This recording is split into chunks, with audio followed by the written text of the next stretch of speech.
mūsų rusofobiškas požiūris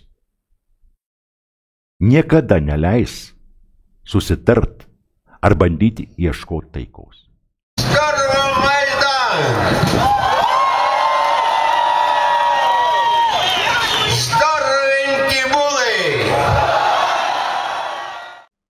Ukraina ir Rusija yra tos pačios kilmės. Mums tiesiog pavyko supjudyti dvi slavų valstybės. Jos pačios labai greitai būtų išsisprendusios savo nesutarimus. 2014 metų perversme ar iki 2014 metų Rusija nors reikalavo kokio nors žemę iš Ukrainos, reikalavo kokio nors iščiaginai, sakykime, gešeftą, panašiai gešeftą darė oligarchai, atvirai kalbant su Rusijos oligarchais.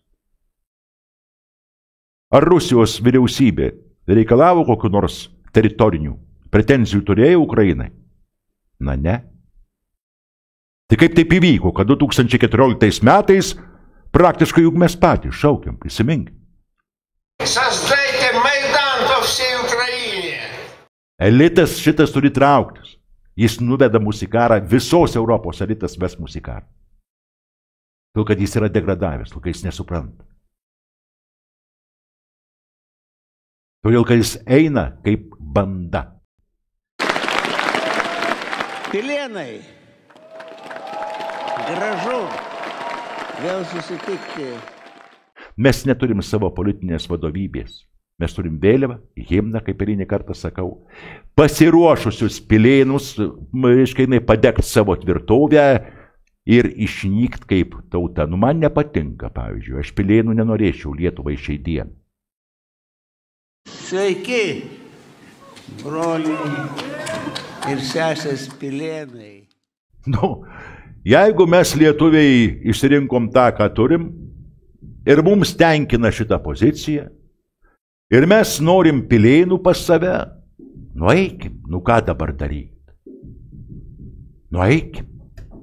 Juk nesustabdysi. Juk banda, jeigu mes esam banda, tai reikim kaip banda, nusamdyta. Trumpas pastebėjimas būtų toks. Žmonija velnėja. Negi jūs nematot, kad Ukraina tai yra nupirkta, nusamdyta valstybė kariaut už vakarų. Na, net nepasakyčiau idėjas ar vertybės. Tokių neegzistuoja. Kariaut paprasčiausiai už tam tikrų galingų kapitalo grupuočių poreikius. Slava Ukrainai! Todėl įvyko tai, kas įvyko 14 metais. O štai tolimesni įvykiai jau reikalauja tam tikrų visiškai kito požiūrių.